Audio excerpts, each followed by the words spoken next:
হযরতে খাদিজা দুনিয়ার থেকে বিদায় হয়ে যাবেন, চৌকের পানি ঝরঝর করিয়া সারে আর কান্দে।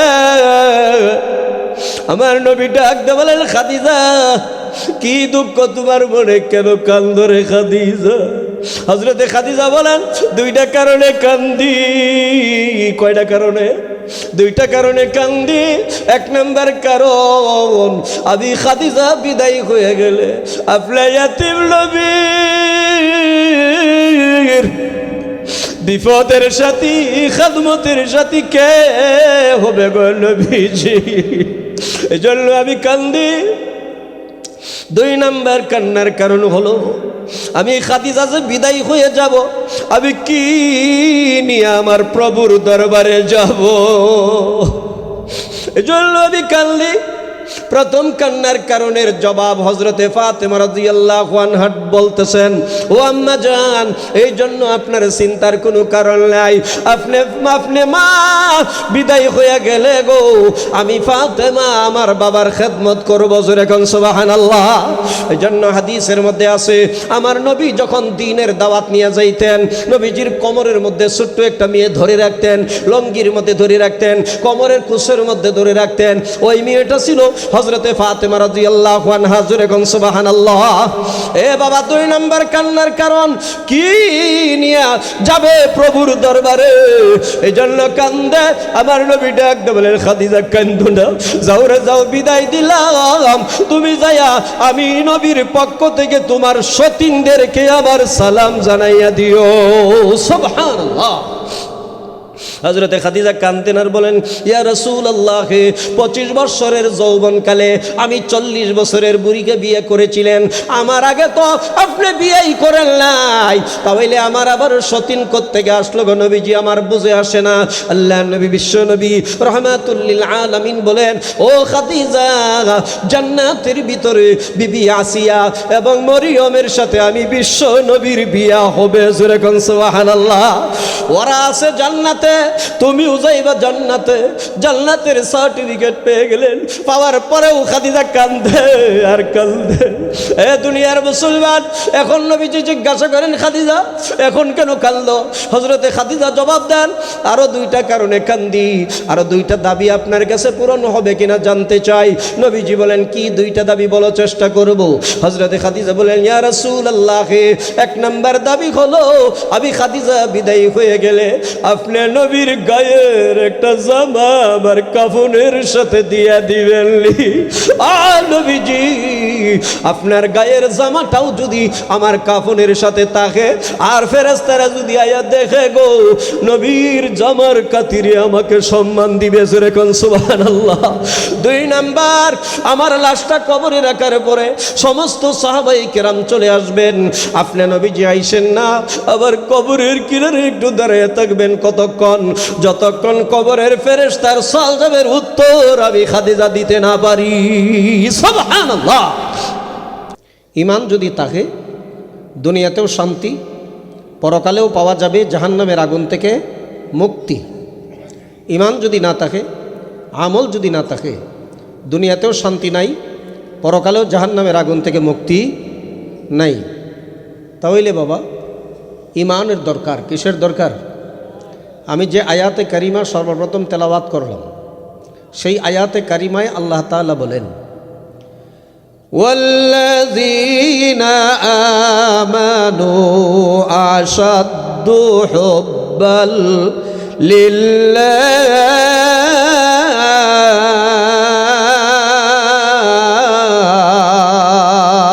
আল্লাহু আকবার। আল্লাহ বলেন, যারা ঈমানদার তারা তামাম দুনিয়ার চাইতে বেশি মহাব্বত করে একমাত্র কাকে? আর একটু আস্তে কোন, মুখটা ভরিয়ে চিল্লে বলেন না কাকে? আল্লাহকে। আল্লাহকে যারা মহাব্বত করে, ভালোবাসে, তারা ওয়াজ মাহফিলের ডাক শোনার পরে, আজানের ডাক শোনার পরে, দাওয়াতে তবলিগের ডাক শোনার পরে, কাটি আল্লাহওয়ালার ডাক শোনার পরে ওই লোকটা আর বাড়িতে বসে থাকতে পারে? পাগলের মতো দৌড়ে যাইতে থাকে। কথা ঠিক না বেটি? এই জন্য ভাইরা আমার, লোকটা যদি মেম্বার হয়, তার তো মোটামুটি একটা সম্মান আছে না নাই? লোকটা যদি চেয়ারম্যান হয় আরও বেশি, লোকটা যদি এমপি হয় আরও বেশি, লোকটা যদি মন্ত্রী হয় আরও বেশি, লোকটা যদি প্রধানমন্ত্রী বা প্রেসিডেন্ট হয় আরও বেশি। কিন্তু যদি ইমান না থাকে, কি না থাকে, যদি ইমান না থাকে, আবার একটা রিক্সাওয়ালাও যদি হয়, কুলি মজুরও যদি হয়, ঠেলা গাড়িওয়ালা, ভ্যান গাড়িওয়ালা, অটোওয়ালাও যদি হয়, যদি ইমান থাকে, তাহলে ওই ঠেলা গাড়িওয়ালা, ভ্যান গাড়িওয়ালা, রিক্সাওয়ালা, কুলি মজুর, ওই মেম্বার, চেয়ারম্যান, এমপি, মন্ত্রী, প্রেসিডেন্টের চাইতেও ওই মানুষটার দাম আল্লাহর কাছে কোটি কোটি গুণ বেশি। জোরে কোন সুবহানাল্লাহ।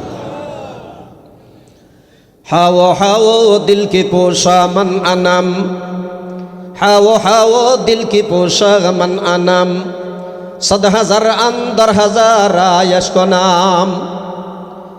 গাড়ির মালিক, বাড়ির মালিক, মিল ফ্যাক্টরির মালিক, ইন্ডাস্ট্রিজের মালিক, দুনিয়াদার 100,000 মানুষের যে দাম, দুনিয়াদার 100,000 মানুষের চাইতেও যে মানুষটা না কায়া না ফিন্দে মাওলাকে রাজি আর খুশি রাখে, দুনিয়াদার 100,000 মানুষের চাইতেও ওই মানুষটার দাম আল্লাহর কাছে কোটি কোটি গুণ বেশি। এই জন্য আমরা দেখি মানুষ মরলে শুধু মানুষই কান্দে, তা দেখি না? মানুষ মরলে শুধু মানুষই কান্দে। বাস্তবে শুধু মানুষ যদি কাটি মানুষ যদি মারা যায়, ইমানওয়ালা আমলওয়ালা বান্দা যদি মারা যায়, তার জন্য শুধু দুনিয়ার মানুষ কাঁদে না, তার জন্য সত্যবৎ আসমান আর জমিনের ভিতরে যা কিছু আছে সবাই তার জন্য কাঁদতে থাকে আর আফসোস করতে থাকে। জোরে কোন সুবহানাল্লাহ। এমন জীবন কররে গঠন, এমন জীবন কররে গঠন, মরিলে হাসিবা তুমি কাঁদিবে ভুবন। এমন একটা জীবন গঠন করো যে জীবনটা হলো নবীওয়ালা জীবন, সাহাবিওয়ালা জীবন, আল্লাহওয়ালা জীবন। যদি গঠন করে মারা যাইতে পারো, তাম দুনিয়ার মানুষ তোমার জন্য কাঁদবে আর আফসোস করবে, আর তুমি হাসতে হাসতেই মাওলার জান্নাতে যায় প্রবেশ করবা। জোরে কোন সুবহানাল্লাহ। আবার এমন জীবন গঠন যেন না হয় যে জীবন গঠন করলে পরে দুনিয়ার মানুষ তো আমাকে ধিক্কার দিবেই, দুনিয়ার মানুষ তো আমার প্রতি নারাজ হবেই, আল্লাহও নারাজ হয়ে যাবে। আল্লাহ যখন নারাজ হয়ে যায় তখন আল্লাহর কোদাদ্রোহী মানুষটার জায়গা বাংলাদেশও তো হয় না, মামুর বাড়ি দিল্লি যাওয়ার লাগে অল্প সময়ের ভিতরে। কথা ঠিক না বেটি? আর একটু জোরে কন। এজন্য এমন আচরণ করিও না যে আচরণে পরে মানুষ তোমার প্রতি ক্ষিপ্ত হয়ে যায়, বেজার হয়ে যায়, অসন্তুষ্ট হয়ে যায়। ভালো আচরণটাও নেক আমল। ভালো আচরণটা কি? নেক আমল। আপনার গায়ে যদি রক্ত গরম থাকে, শক্তি বেশি থাকে, আপনি কোরআন হাদিস পড়িয়াল তারবেন, জ্বালাইয়াল তারবেন রাগে, মসজিদ ভেঙে দিতে পারবেন, মাদ্রাসা ভাঙতে পারবেন। কিন্তু কোরআন হাদিস পড়লে জ্বালাইলে আবার সাফানো যায়, যায় না? যায় না? মসজিদ ভাঙলে মসজিদ আবার নির্মাণ করা, মাদ্রাসা ভাঙলে মাদ্রাসা আবার নির্মাণ করা। কিন্তু কোনো মোমেন ব্যক্তির কলবে যদি আঘাত দেন, কষ্ট দেন, দুঃখ দেন, মসজিদ মাদ্রাসা ভাঙ্গার চাইতেও, কানে কাবাঘর ভাঙ্গার চাইতেও জঘন্য অন্যায় একটা কাটি ইমানদার মোমেন ব্যক্তির মনে কষ্ট দেওয়া, দুঃখ দেওয়া। সেই কাজটাই আমরা বেশি করি, অনেকেই করি। কি কথা ঠিক? আর একটু জোরে কন। এই জন্য এমন কাজ যেন না হয়। আমি থাকতেও যেন মানুষ ভালো বলে, মরলেও যেন ভালো বলে। আবার এমন বালুর মূল্য নাই। কোন ভালো? সারা দুনিয়ার মানুষ আমার বালাই কইছে, কিন্তু দুনিয়ার থেকে বিদায় নেওয়ার সময় আমার ইমান নসিব হয় নাই। কি হয় নাই? ইমান নসিব হয় নাই। সারা দুনিয়ার মানুষ ভালো বললে ফুলের মালা দিয়ে আমার মাথায় লয়ে বেড়াই আও, 5 পয়সা লাভ হইতো না। আর যদি আমি সারা দুনিয়ার মানুষ আমাকে খারাপই বলে আর জুতাতে ফিডাইও, জুতার পিডানি খাইয়া মরার সময় যদি লা ইলাহা ইল্লাল্লাহ কইয়া মরতে পারি, মুহাম্মাদুর রাসূলুল্লাহ সাল্লাল্লাহু আলাইহি ওয়াসাল্লাম পড়ব, আল্লাহর জান্নাতের ভিতরে প্রবেশ করিয়া জোরে কোন সুবহানাল্লাহ। এই জন্য ভাইয়েরা আমার, এক মহিলা যায় এক আল্লাহর ওলিকে যে প্রশ্ন করে, হুজুর আপনার দাড়িটার দাম বেশি না আমার ছাগলের দাড়িটার দাম বেশি? জোরে কোন নাউজুবিল্লাহ। যে যেমন তার আন্তাজটাও তেমন। আল্লাহর ওলি রাগও করলেন না, গুসাও করলেন না। আমরা যদি কেউ জিগাইতো, হুজুর আপনার দাড়িটার দাম বেশি না আমার ছাগলের দাড়িটার দাম বেশি, জুতাটি কুল্লার লগে লগে ফিডানি শুরু করিয়া দিতাম। কথা ঠিক না বেঠিক? আল্লাহর ওলি রাগও করলেন না, গুসাও করলেন না, ঠান্ডা মাথায় বলে দিলেন, মা তোমার প্রশ্নের জবাব আজকে দেওয়া যাবে না। একটা তারিখ দিয়ে দিলেন, ডেট দিয়ে দিলেন। তারিখ ডেট আসার আগে আল্লাহর ওলি আবার দুনিয়ার থেকে বিদায় হয়ে যাবে। মুরিদদেরকে ডাক দিয়ে বললেন, ও আমার মুরিদেরা, আমি যখন দুনিয়ার থেকে বিদায় হয়ে যাব, আমার লাশটা যখন কবরে নিয়ে যাও, ওই বুড়ি মহিলার বাড়ির কিনার দিয়ে নিয়ে যাইও। লাশ নিয়ে যখন রওনা হয়, মহিলা জিজ্ঞাসা করে, কার লাশ নিয়ে যাও, কার লাশ নিয়ে যাও? লোকেরা কয়, বড় আল্লাহর ওলির লাশ। মহিলা কয়, কিসের বড় আল্লাহর ওলি? হ্যাঁ, কোন দিন মরবে এটাই জানে না। আমি প্রশ্ন করেছিলাম, আমার প্রশ্নের উত্তর না দিয়ে মারা গেল, তাহলে বড় ওলি কেমনে হলো? ও গাজীপুরের মুসলমান, কাফনের ভিতর থেকে আওয়াজ আসা শুরু হয়ে গেছে, আল্লাহু আকবার। ডাক দেখায়, মহিলারে সমালোচনা করিস না, মন্তব্য করিস না। তোর ছাগলের দাড়ির চাইতে আমি ওলির দাড়ির দাম আল্লাহর কাছে কোটি কোটি গুণ বেশি। মহিলা কয়, হুজুর এই কথার জবাব তো দুনিয়ায় থাকতেই দিয়ে যেতে পারতেন, কাফনের ভিতরে কেন দিলেন তা তো বুঝি না। আল্লাহর ওলি বললেন, মা আমার তো জানা নাই আমি কি ঈমান নিয়ে মরতে পারবো কিনা। যদি আমি ঈমান হারা হইয়া যাইতাম, তাহলে আমার দাড়ির চাইতে তোমার ছাগলের দাড়িটার দামি বেশি ছিল। এবার যেহেতু আমি ঈমান নিয়ে মরতে পেরেছি, এবার আমি বুঝতে পেরেছি আমার দাড়িটার দাম আল্লাহর কাছে কোটি কোটি গুণ বেশি। এজন্য বাবা, লোকটা যদি কালু হয়, লোকটা যদি গরিব হয়, দুনিয়ার কেউ যদি দাম নাও দেয়, ওই লোকটার কাছে যদি ঈমান থাকে, আল্লাহ তারে ভালোবাসে, পছন্দ করে। জোরে কোন সুবহানাল্লাহ। একটু লক্ষ্য করিয়ে দেখুন, আল্লাহর নবী, বিশ্ব নবী রাহমাতুল লিল আলামিন যখন দ্বীনের দাওয়াত দিতেছেন আর বলতেছেন, এ পৃথিবীর মানুষ, তোমরা যদি কল্যাণ চাও, তোমরা যদি মঙ্গল চাও, দুনিয়া এবং আখিরাতে যদি শান্তি চাও, তাহলে তোমরা সকলেই আমার এই দাওয়াতের মধ্যে এসে যাও। লা ইলাহা ইল্লাল্লাহু মুহাম্মাদুর রাসূলুল্লাহ সাল্লাল্লাহু আলাইহি ওয়াসাল্লাম। এই দাওয়াত যখন নবীজি দিতে লাগলেন, তিন দল মানুষ আমার নবীর শত্রু হয়ে গেছে। কয় দল? কথা কন, কয় দল?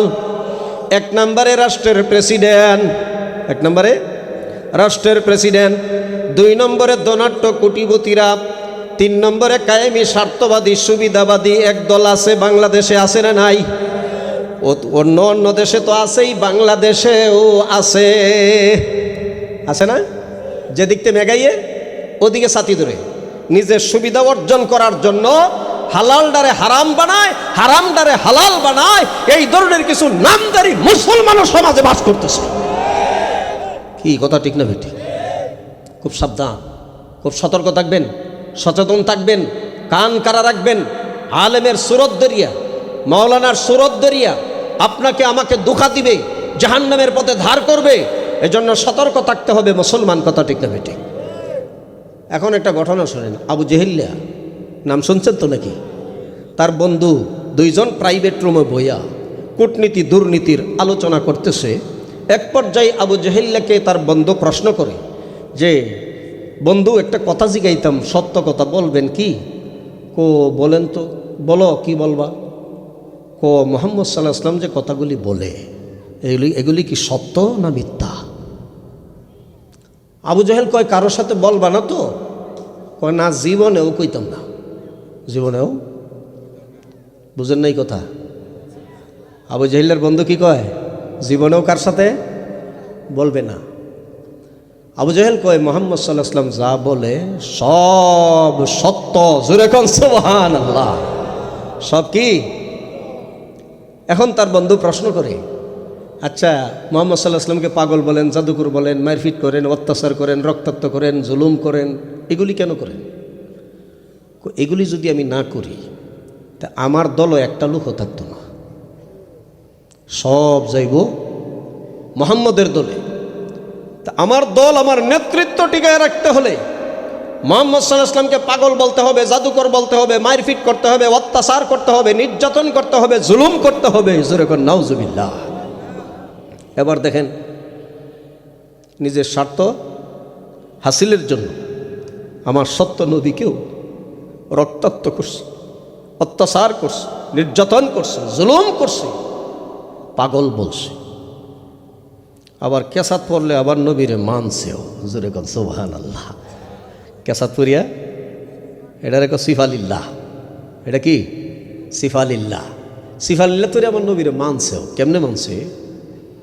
আবু জাহেলের এক ইহুদির কাছ থেকে টাকা নিছে, এক ইহুদির কাছ থেকে টাকা নিছে হাওলাত, কিন্তু টাকা দেয় না। তার দলের যত বড় বড় নেতা আছে সবার কাছে বিচার দিছে। আবু জাহেলের দলের যে বড় বড় লিডার আছেন, নেতা আছেন, সবটির কাছেই বিচার জানাইছে, কিন্তু সবার লিডার হইল হে তার বিচার খেলা করত। কি রকম আছে না বাংলাদেশও? আর একটু জোরে কর। কেউ সাহস পায় না। আরেকজনের কাছে যখন বিচার দিছে, ওই লোক দেখাইয়া দিছে যে মুহাম্মদ সাল্লাল্লাহু আলাইহি ওয়াসাল্লামের আবু জাহেলের কাছ থেকে টাকা যদি আদায় করতে চাও তাহলে একমাত্র মুহাম্মদ ছাড়া আর কেউ আদায় করার মতো সাধ্য।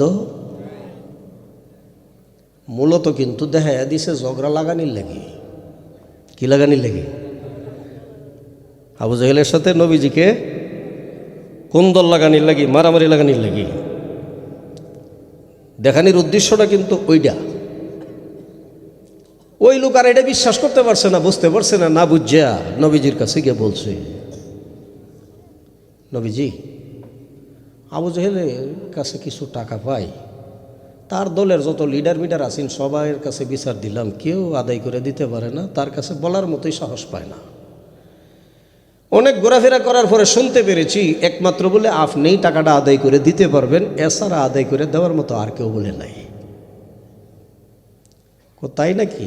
যে হ, আচ্ছা ঠিক আছে, আসো আসো দেখি টাকা আদায় করে দেওয়া যায় কিনা। নিয়ে গেছে। আবু জাহেলের গেইটু গিয়া নবীজি ডাক দিছেন, চাচা চাচা। ডাক দে কই কে রে? আওয়াজে বুঝতে পেরেছি মুহাম্মদ এসেছো, একটু দাঁড়াও আমি আসতেছি। কানা কাইতেছিল। কি কাইতেছিল? আবু জাহেল কানা কাইতেছিল। নবীজির ডাক শূন্য কানা খাওয়া ফালায়া তুই হাতও দয় নাই, দৌড়ে আয়া গেট খুললে আমার নবীর সামনে হাজির হয়ে গেছে। জোরে কোন সুবহানাল্লাহ। এমন অবস্থায় নবীজি ডাক দে বলেন, চাচা ওই লোকের কাছ থেকে নাকি টাকা আনছিলেন হাওলাত? হ্যাঁ বাতিজা আনছিলাম। টাকা দেন না কেন? তাড়াতাড়ি টাকা দিয়ে দেন। আবু জাহেল কয়, বাতিজা একটু অপেক্ষা করো, আমি ঘরের ভিতরে যাব আর আসব, ঘরের ভিতরে যাব আর আসব, বিলম্ব করব না, টাকা দিয়া দিব। ওইদিকে তার দলের যে লিডাররা দূরে থেকে থেকে লক্ষ্য করিয়া দেখে ঝগড়াটা কেমন ভাবে লাগে। আসলে কিন্তু ঝগড়া আরেকটু জোরে কন, লাগার সিস্টেম নাই। আল্লাহ নবী যখন গেইটে যে ডাক দিছেন চাচা, দৌড়ে যখন কানা ফালায়া তুই আইছে, আয়া দেখে সাতবক আসমান জমিন যেন ভূমিকম্প আরম্ভ হয়ে গেছে। আরেকটু আস্তে কোন সুবহানাল্লাহ। বাড়িঘর জায়গা জমিন যেন ভূমিকম্পের মতো আওয়াজ হয়ে গেছে। কিছুদিন আগেও তো একটু লড়া পাইছিলেন আপনারা। এগুলি মাঝে মাঝে আল্লাহ কেন দেয় একটু কি চিন্তা করেন? হ্যাঁ, ক্ষমতা যে আছে আল্লাহর হাতে। কার হাতে? ক্ষমতা যে আল্লাহর কাছে আছে। একটু হালকা করিয়া লড়া দিলে সারা দুনিয়া যেন লড়িয়া যায়। দুনিয়ার বেঈমানদেরকে বোঝায়, দেখ এখনো বুঝ, এখনো ঈমান আন, এখনো বালু হয়ে যা। যেদিন জোরে লড়া দিব এই দিন দুনিয়া উলট পালট। ঠিক না? আবু জেহেল নবীজি ডাক দেওয়ার সাথে সাথে যেন তার বাড়ি ঘর সব কিছু যেন ভূমিকম্প আরম্ভ হয়ে গেছে। বাইরে দেখে আল্লাহর নবীর চেহারার দিকে তাকাইল।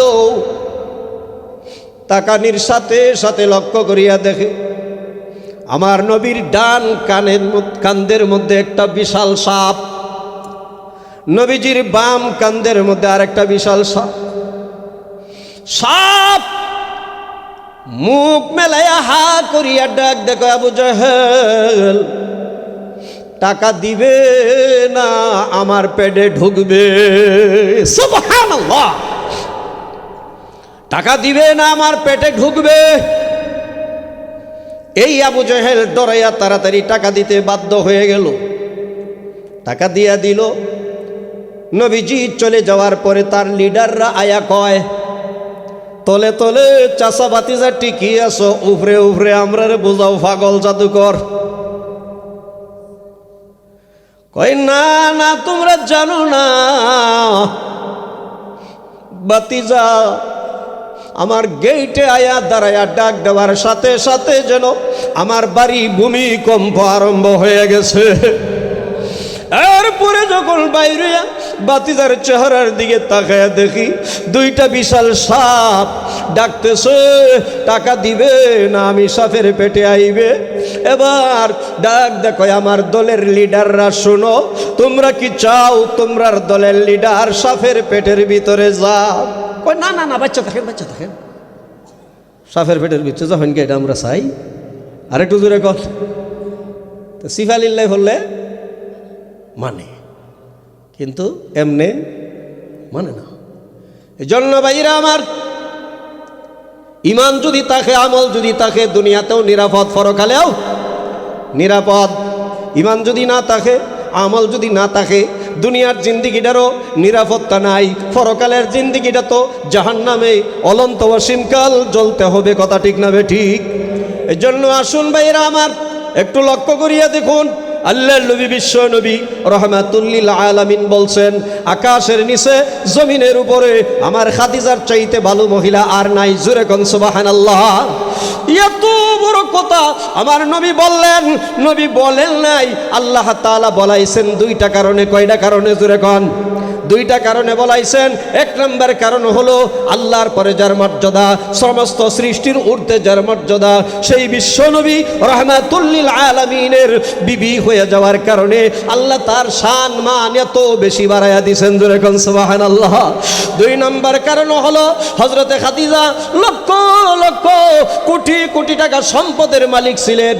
সমস্ত ধন সম্পদ দ্বীনের জন্য, ইসলামের জন্য বিশ্বনবীর কদম মুবারকে তিনি কোরবানি করেছিলেন। যেরকম সুবহানাল্লাহ।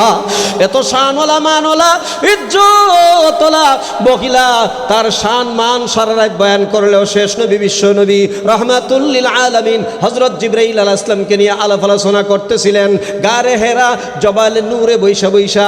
হঠাৎ করিয়া জিবরাইল জিবরাইল ডাক দিয়ে বলেন, ইয়া রাসূলুল্লাহ, আমি আর এখানে বিলম্ব করব না, আমি এখন চলে যাই। হযরত জিবরাইলকে নবীজি বলেন, তোমার সঙ্গে তো আমার কথাই শেষ হয় নাই, তুমি যাবাগা কেন? ভাই হুজুর, আমি লক্ষ্য করিয়া দেখি আপনার 40 বছরের বুড়ি খাদিজাতুল কুবরা আপনার জন্য খাবার নিয়ে আসতেছে। আমি যদি এখানে বিলম্ব করি তিনি খাবার নিয়ে আসবেন না, এজন্য আমি চলে যাই। আপনার খাদিজা আপনার কাছে আইলে পরে আপনি তিনাকে সুসংবাদ জানাইয়া দিয়েন। সুসংবাদ হলো আল্লাহ নিজে স্বয়ং আজকে তিনাকে সালাম জানাইয়া দিছে। সুবহানাল্লাহ। হযরত জিবরাইল বলেন, ইয়া রাসূলুল্লাহ, শুধু আল্লাহ নয়, আমি জিবরাইলও তিনাকে সালাম জানাইয়া গেলাম। হযরত জিবরাইল চলে গেলেন নবীজির কাছে। হযরতে খাদিজা আসার পরে নবীজি ডাক দিয়ে বলেন, খাদিজা, তোমার জন্য একটা দারুণ সুখবর রয়ে গেছে। হযরতে খাদিজা বলেন, হুজুর কি দারুণ সুখবর? কয়, কেবলমাত্র জিবরাইল আমার কাছ থেকে উঠে গেল আর বলে গেল, আল্লাহ নিজে স্বয়ং আজকে তোমাকে সালাম জানাইছে। হযরতে খাদিজা কান্দে আর চোখের পানি ঝরঝর করিয়া সারে আর কান্দে। আল্লাহ নবী বলেন, খাদিজা, সুসংবাদের পরেও কান্দ কেন? সুসংবাদের পরে তো কান্নার করুক কারণ আমি দেখতেছি না। ডাক দেখায় নবীজি, কান্নার কারণ হলো যেহেতু আল্লাহ নিজে আমাকে সালাম জানাইছে, আজকে থেকে আমার নারী জন্মটা ধন্য এবং সার্থক হয়ে গেছে। সুবহানাল্লাহ। এজন্য আমি কান্দি। নবীজি বলেন, খাদিজা, শুধু আল্লাহ নয়, জিবরাইলও তোমাকে সালাম জানিয়ে গেছেন। হযরতে খাদিজা বলেন, ইয়া রাসূলুল্লাহ, জিবরাইলের সালামের জবাব আমি খাদিজাই দেয়া দেই, ওয়া আলাইকুমুস সালাম। আর আল্লাহর সালামের জবাব কিভাবে দিতে হয় আমি দিলে হয়তো বা ভুল বেয়াদবি হয়ে যেতে পারে। আল্লাহর সালামের জবাব আপনি আল্লাহর বন্ধু, আল্লাহর দোস্ত, আমার পক্ষ থেকে আপনি নবীজি দিয়া দেন। জোরে কোন সুবহানাল্লাহ। এই আলোচনার ভিত্তিতে কি বুঝলেন? খাদিজাতুল কুবরা রাদিয়াল্লাহু আনহার সম্মান আছে না নাই? আরেকটু জোরে কোন, অল্প না বেশি? এত সম্মান, এত ইজ্জতের পরে হযরতে খাদিজা দুনিয়ার থেকে বিদায় হয়ে যাবেন। চৌকের পানি ঝরঝর করিয়া সারে আর কান্দে। আমার নবী ডাক দিয়ে বলেন, খাদিজা, কি দুঃখ তোমার মনে, কেন কান্দো রে খাদিজা? হযরতে খাদিজা বলেন, দুইটা কারণে কান্দি। কয়টা কারণে? দুইটা কারণে কান্দি। এক নাম্বার কারণ, আমি খাদিজা বিদায় হয়ে গেলে আপনার ইয়াতীম নবীর বিপদের সাথী, খাদমতের সাথী কে হবে গো নবীজি?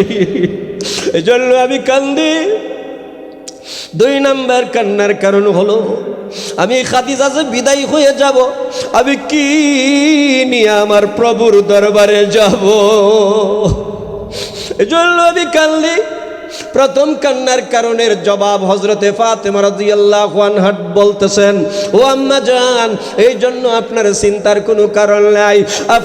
আপনি মা বিদায় হয়ে গেলে গো, আমি ফাতেমা আমার বাবার খেদমত করব। জোরে কোন সুবহানাল্লাহ।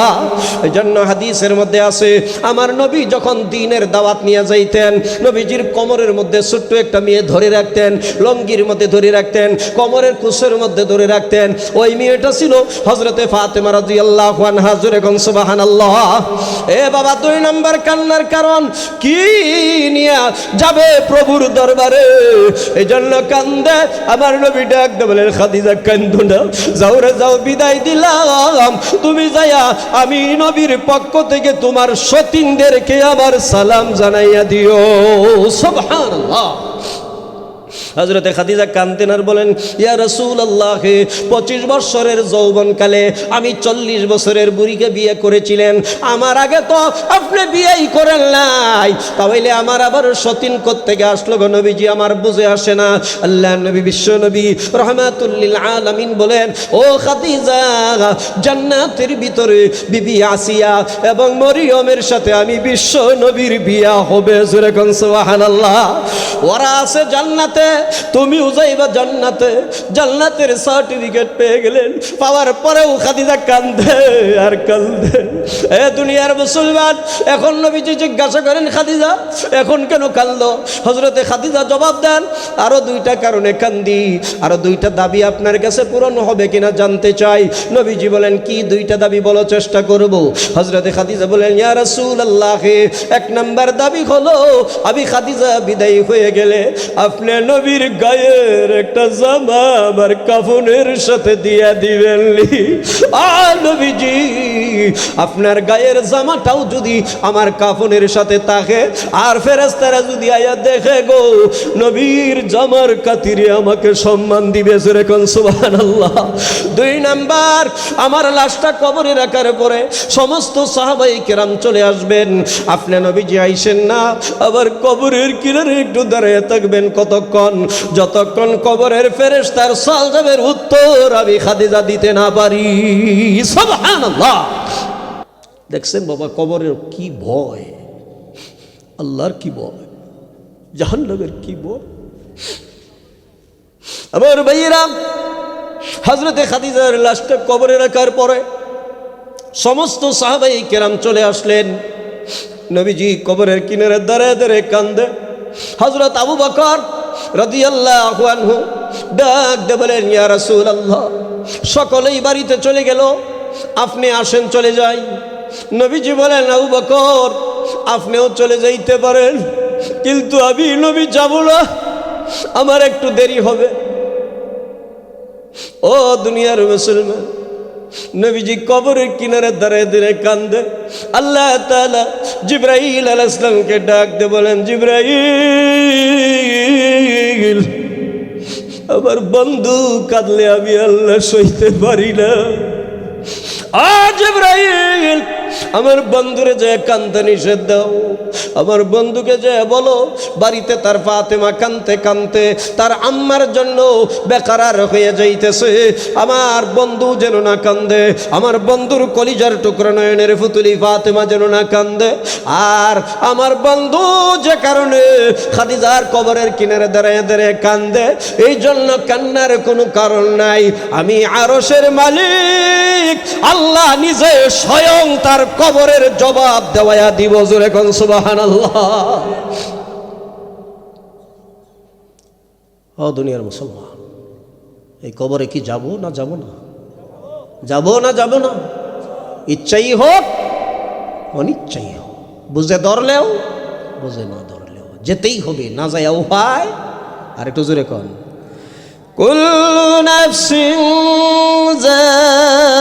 যায়িকাতুল মাউত।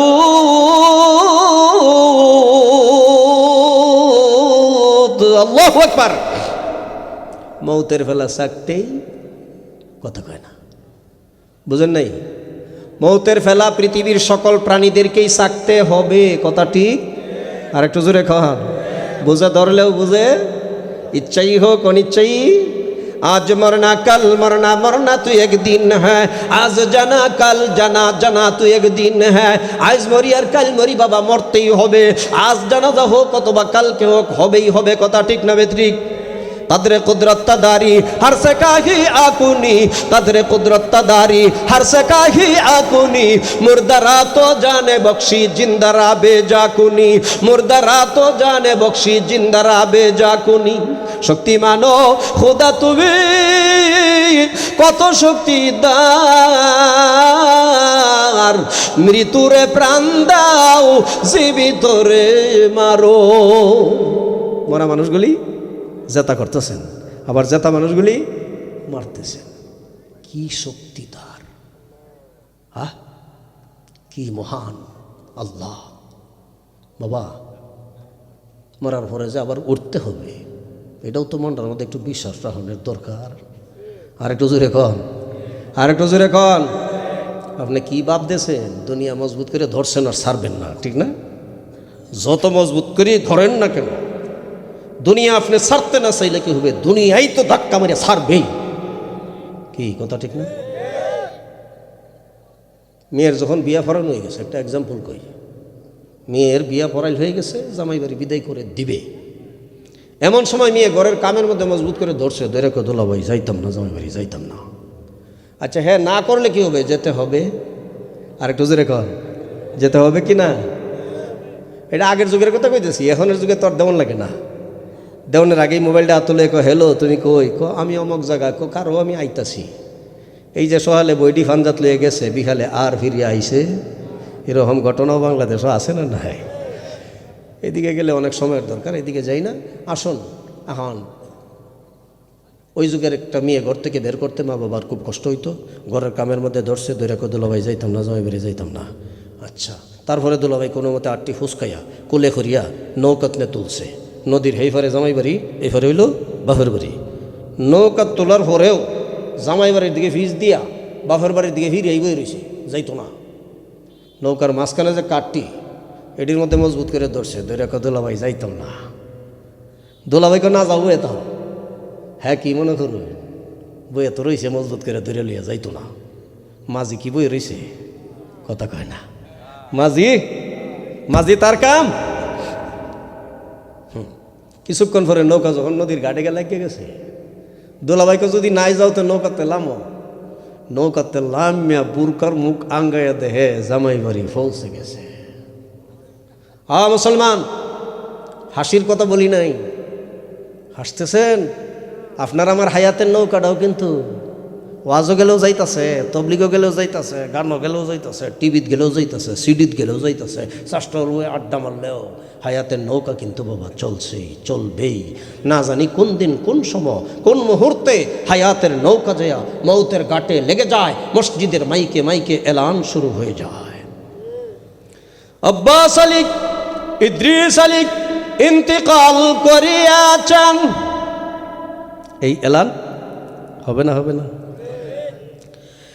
ইন্না লিল্লাহি ওয়া ইন্না ইলাইহি রাজিউন। আল্লাহু আকবার। এই এলান, এই ঘোষণা প্রত্যেকের জন্যই সামনে আছে না নাই? আছে বাবা। তাকলে যদি বিশ্বাস হয় তাহলে ইমান মজবুত করতে হবে। কি মজবুত করতে হবে? ইমান, আমল মজবুত। আমল সে জিন্দগি বনতি হ্যায়, জান্নাত বি জাহান্নাম। আমলের বিনিময়ে হবে কবরটা জান্নাতের টুকরা, আমলের বিনিময়ে হবে কবরটা জাহান্নামের টুকরা। তাহলে বাবা ইমানের দরকার, আমলের দরকার। মাউত কাসিন কুল্লু নাফসিন শারবু কবর বাইতিন কুল্লু নাসিন দাখিলু, কবর বাইতিন কুল্লু নাসিন দাখিলু। বাবা আজ হোক কাল হোক মরতে তো হবেই, কবরে যেতেই হবে। কথা ঠিক না বেঠিক? এই জন্য বাবা কবরের ভয়ে একটু লক্ষ্য করিয়া দেখুন, হযরতে খাদিজাতুল কুবরা রাদিয়াল্লাহু আনহার ঘটনা বললাম, তারই কলিজার টুকরা নয়নের পুতুলি ফাতেমারও একটু ঘটনা শুনে দেখেন গো বাবা। হযরত ফাতেমা রাদিয়াল্লাহু আনহা দুনিয়ার থেকে বিদায় নেওয়ার পূর্ব মুহূর্তে ওনার প্রাণের স্বামীকে ডাক দিয়ে বললেন, ও আমার প্রাণের স্বামী, ও আমার প্রাণের স্বামী, দীর্ঘদিন আপনার সঙ্গে আমি ঘর সংসার করতে যাইয়া যদি কোনো ভুল ভ্রান্তি করে থাকি, আল্লাহর ওয়াস্তে আপনি আমাকে মাফ করিয়া দিয়েন। জোরে কান সুবহানাল্লাহ। হযরত আলী ডাক দিয়ে বলেন, ফাতেমা তুমি আমাকে কষ্ট দাও নাই, বরং আমি তোমাকে কষ্ট দিয়েছি। আরবের বড় বড় ধনীরা, লক্ষপতিরা, কোটিপতিরা তোমাকে বিয়ে করার জন্য প্রস্তাব দিয়েছিল রে ফাতেমা। তোমার বাবা লক্ষপতি কোটিপতির কাছে বিয়ে না দিয়া আমি আলী গরিবের কাছে বিয়ে দিয়েছে। 7 দিন 8 দিন 15 দিন চলে গেছে, চুলাই জাল নাই, পেটে কানা নাই, জীবনে বালু একটু কাপড়, বালু একটু কাবার যা তোমাকে দিতে পারলাম না। এই জন্য ফাতেমা তুমি আমার উপরে দাবি রাইখো না, আল্লাহর রাস্তায় তুমি আমারে মাফ করিয়া দিও। সুবহানাল্লাহ। স্বামী স্ত্রীর আলোচনা কত সুন্দর গভীর আলোচনা। এই আলোচনার পরে হযরত ফাতেমা ডাক দিয়ে বলেন, প্রাণের স্বামী আরেকটা কথা বলে যাই, আমি ফাতেমা দুনিয়ার থেকে বিদায় নেওয়ার পরে আমার দিনের বেলা খুব বেশি মানুষ নিয়ে জানাজা দিয়েন না, রাত্রের গভীর রজনীতে কম মানুষ নিয়ে আমাকে জানাজা দিয়ে দিয়েন। হযরত আলী বলেন, কিরে ফাতেমা, গভীর রজনীতে কম মানুষ নিয়ে জানাজার কথা বললে তার কারণ তো বুঝি না। হযরত ফাতেমা বলেন, ও প্রাণের স্বামী, আমি ফাতেমা যতদিন দুনিয়াতে ছিলাম এতদিন পর্যন্ত আমি ফাতেমার চেহারাটা ভিন্ন পুরুষকে আমি দেখতে দেই নাই। আমি মরার পরেও যেন দুনিয়ার মানুষ আমাকে দেখে টার্গেট করতে যেন না পারে দিনের নবীর মেয়ে। ফাতেমা এত লম্বা, এত মোটা, এত উঁচা ছিল, এই জন্য বলছি গভীর রজনীতে কম মানুষ নিয়ে আমাকে জানাজা দিয়ে দিল। সুবহানাল্লাহ। এখানে আমাদের জন্য দুইটা শিক্ষা আছে। কয়টা? কয়টা বলবো? কষ্ট হইতেছে নাকি? ছেড়ে দিব? কয়টা শিক্ষা আছে? একটা শিক্ষা হইল, আমরার দেশের মহিলারা মারা গেলে মাইকদা জানাজার দাওয়াত দেওয়ান লাগে। এরকম ঘটনা আপনাদের এদিকে আছে কিনা জানি না।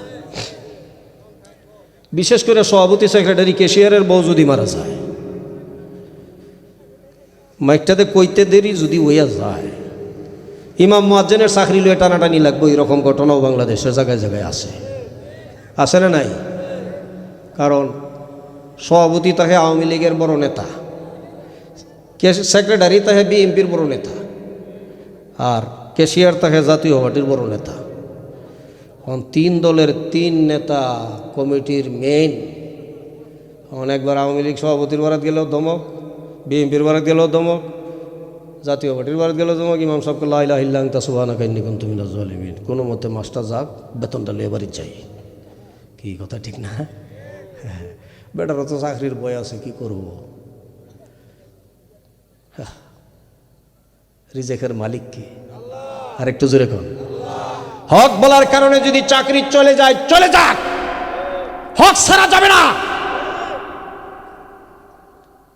চাকরির ভয়ে একবার সভাপতিকে তেল দে, সেক্রেটারি তেল দে, ক্যাশিয়ারে তেল দে। ওই তেলের কারণে আমি চাকরি ছাড়ছি। 50,000 টাকা বেতন দিত শুধু শুক্রবারের জুম্মার বেতন। কত? 50,000 টাকা শুধু শুক্রবারের জুম্মার বেতন। আরও প্রতি মাসে দোয়া কালাম, মোসাফা টোসাফা আরও 60-70 বেহেগে লাখের উপরে উঠছে। তারপরেও এই কমিটির পূজা করণ লাগে দেখে চাকরি ছাড়ছি। কেন পূজা করব? আমি একমাত্র মাথা নত করবো কার সামনে? আর একটু জোরে কন। উনিও মানুষ, আমিও মানুষ। ওনার শরীরে যে রক্ত মাংস, আমার শরীরে তো এই রক্ত মাংস।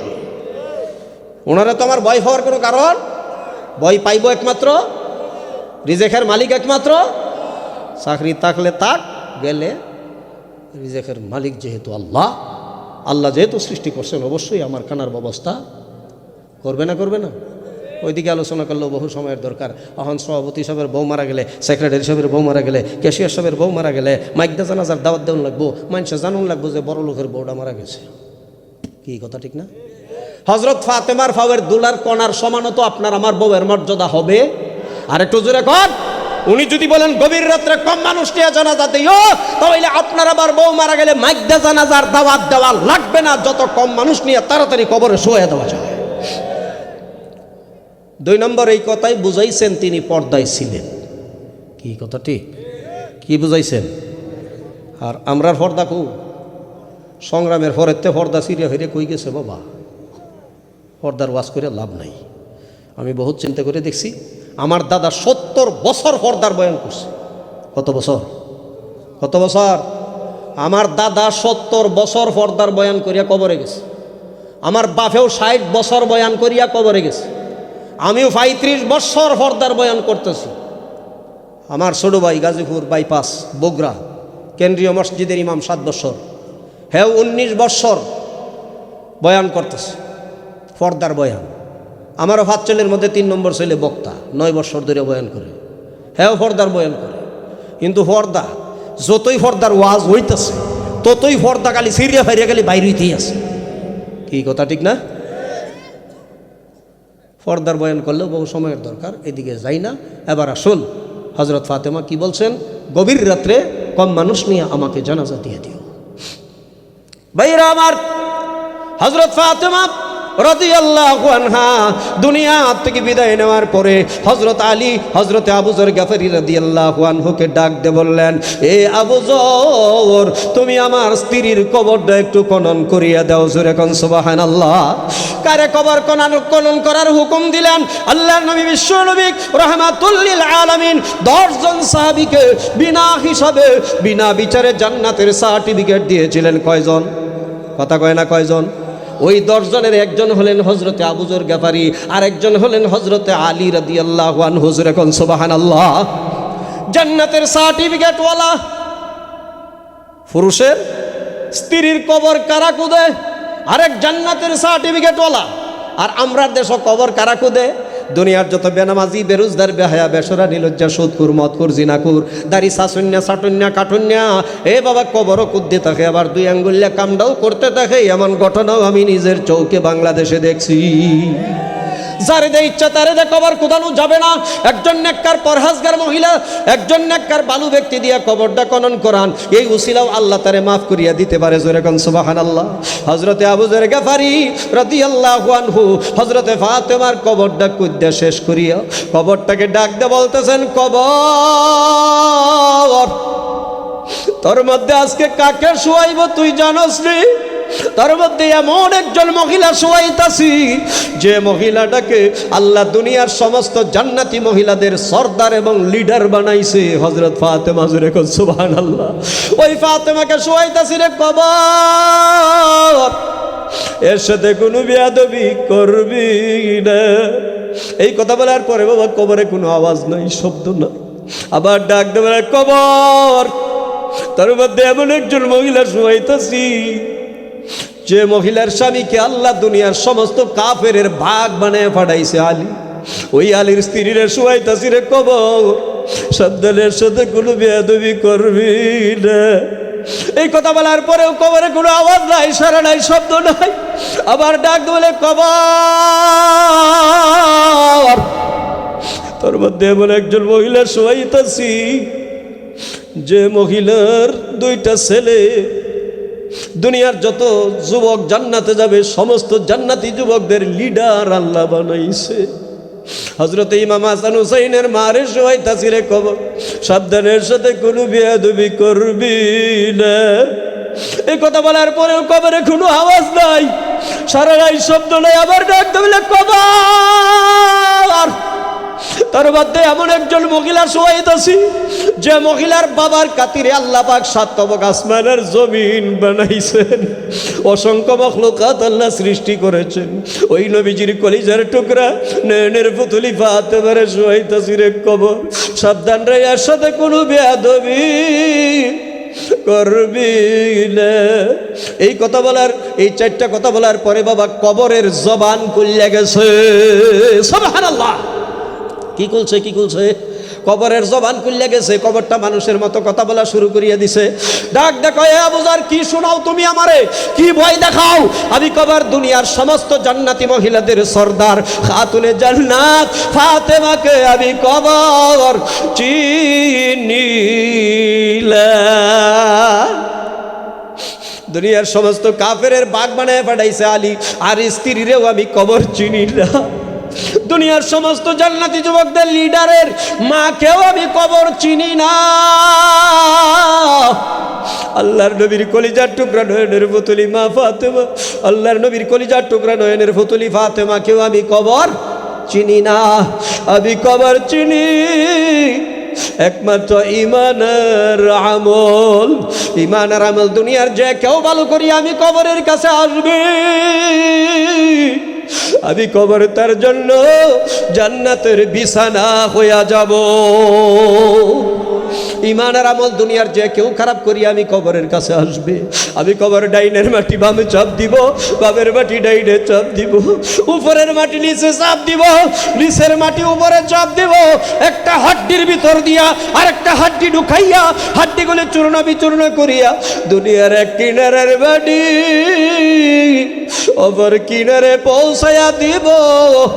আমি কবর দুনিয়ার কাউকে রেহাই দিব না। ও গাজীপুরের মুসলমান, তাহলে ঈমান আর আমল মজবুত করার দরকার আছে না নাই? হযরত ফাতেমার কবর যদি এই জবাব দিতেই পারে, আপনার আমার কবর বাবা কেমন জবাব দিবে? একটু বুঝে শূন্য কবরে যাওয়ার দরকার আছে না নাই? কথা কয় না, আছে না নাই? আল্লাহ বলছেন খাঁটি মুসলমান না হইয়া আমার কবরে আয়ো না। কেমন মুসলমান আমরা? গানও গেলে বাসি, টিভিত গেলে বাসি, সিডিত গেলে বাসি, শাস্ত্রলবই আড্ডা মারলে বাসি, ঠিক না? আবার হিন্দুদের পূজা যদি হয় 500 যদি থাকে হিন্দু, আমরা 1500 যাই মুসলমান। যাই না? যাই না? এ পুরা কবাইল্লা মুসলমান, তোমার ওয়াজে কয়টা হিন্দু আইছে? কয়টা কয় না? কয়টা হিন্দু আইছে? আপনার জুম্মার নামাজও কয়টা যায়? আপনার ঈদের নামাজও কয়টা যায়? আপনার জানাজার নামাজও কয়টা যায়? তাহলে ঈদের নামাজও পাওয়া যায় না, জুম্মার নামাজেও পাওয়া যায় না। হে বাবা, জানাজার নামাজের মধ্যেও পাওয়া যায় না, ওয়াজের মধ্যেও পাওয়া যায় না। আমরা যে যাই, আমরা তো একটু লাজ শরম থাকা দরকার। জাতির পতন যখন আসিবে গনাইয়া, তখন জাতি বিবেক বুদ্ধি সব পেলিবে হারাইয়া। বিবেক হারা হয়ে গেছি আজ আমরা, যে কারণে হিন্দুদের পূজার মধ্যেও মুসলমান। আমি নিজের চোখকে দেখছি, মিয়া বানায় কইতাছি না। আমার বাড়ি থেকে আমার জেলা উপজেলায় বাসায় আসতে 15 মিনিট থেকে হাইস্ট 20 মিনিট সময় লাগে। হোন্ডারে কয় মিনিট? 15 থেকে 20 মিনিট। তার মধ্যে 2.5 ঘন্টা গেছে। ঘটনা কি? রাস্তার মধ্যে 2টা পূজা। কয়টা? 2টা। আবার উপজেলায় ঢুকলে আরেকটা, 3টা পূজা। ওই 3টা পূজার জাম জোট টেলতে টেলতে একেবারে ফাঁকা 2.5 ঘন্টা গেছে। কই 15-20 মিনিট আর কই 2.5 ঘন্টা। এলা চিন্তা করেন।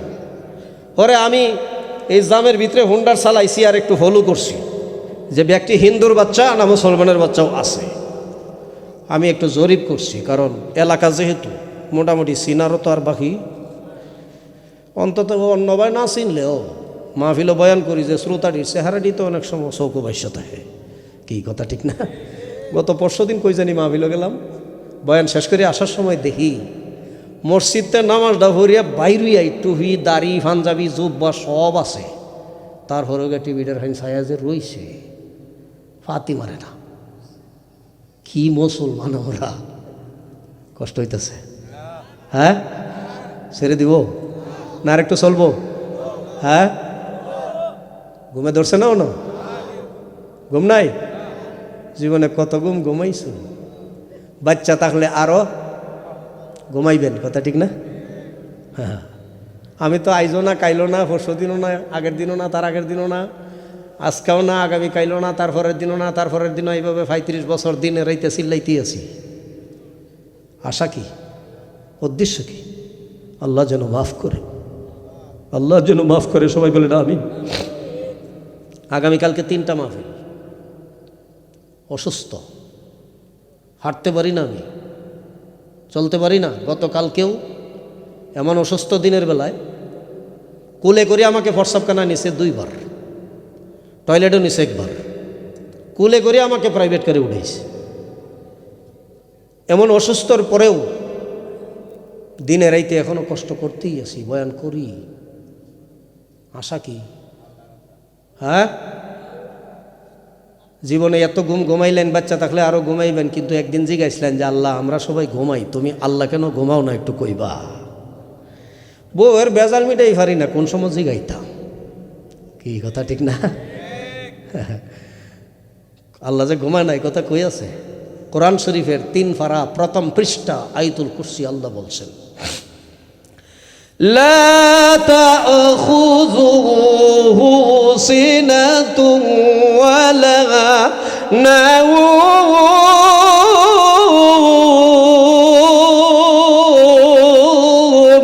আল্লাহু আকবার। আল্লাহ জীবনেও ঘুমায় না। ঘুমের যে একটা ভাব আছে না, বিছনা থুইতে না ঘুমাইলে বইয়া বইয়া আছে না? ওয়াজের মধ্যেই দেখবেন 12টা 1টা বাজলে একজন আরেকজনের ভিডিও অঙ্গায় গিয়ে ডুস মারে।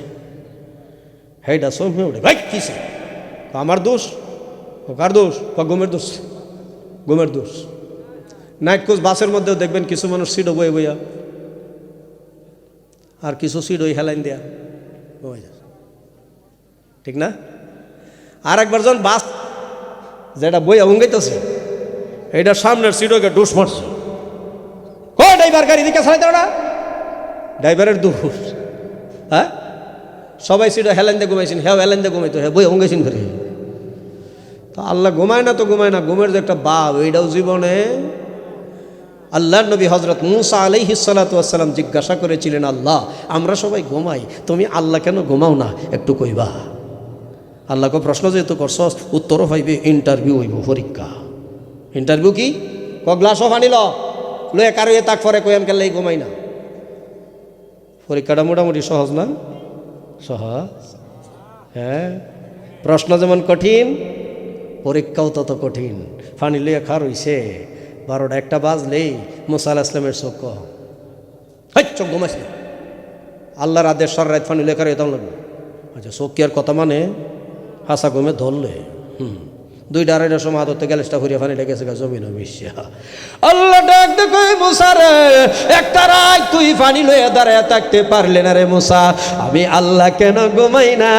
এবার তোর প্রশ্নের জবাব দেওয়ার সময় হয়েছে। জোরে কোন সুবহানাল্লাহ।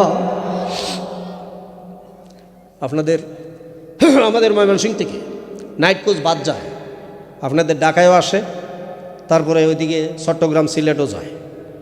নাইট কোচ মানে রাইট নিরালা নাকি? ভাড়া আগেই দালানি লাগে, টিকিট পরে খাওয়ার দাওয়া হারিয়া গাড়ি দুইটা বইলে, গাড়িটা যখন স্পেশাল, গাড়িটা যখন টান দেয় স্পেশাল গাড়ি, স্পেশাল সিট, আস্তে আস্তে ঝুল লইতে থাকে। লইতে লইতে লইতে লইতে 2-1জনের চোখ ছুটে হইতে হইতে হইতে হইতে দেখা যায় যাত্রী সব ঘুমায় গেছে। বুঝেন নাই? যাত্রী সব, বুঝেন নাই কথা? যাত্রী সব। কন্ট্রাক্টর কয়ে গাড়ি তো রাইতে যাইতেছে, ভাড়া তো আগেই লই আলছি, হেরা ব্যাগটা ঘুমাইছে, আমি কেরে হজা কামবো একটু।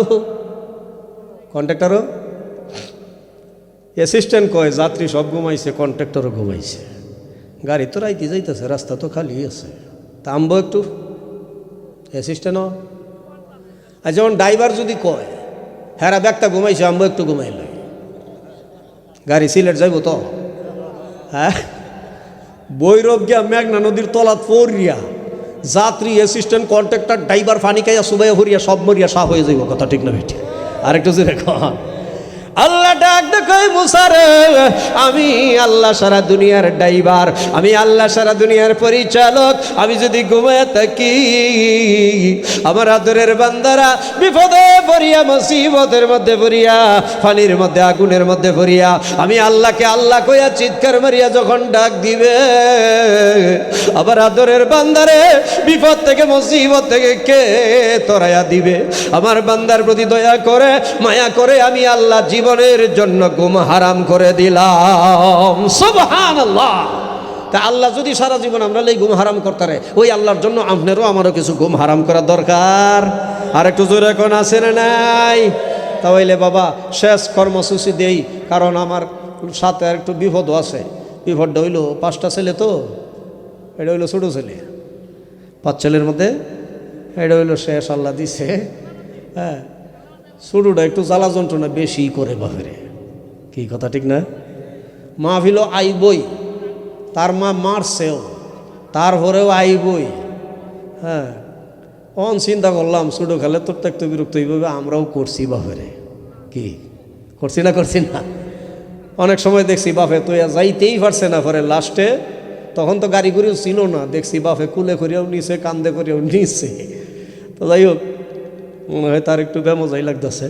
রাত্র মোটামুটি অনেক হয়ে গেছে, আপনাদেরও তো মোটামুটি কষ্ট হয়ে গেছে।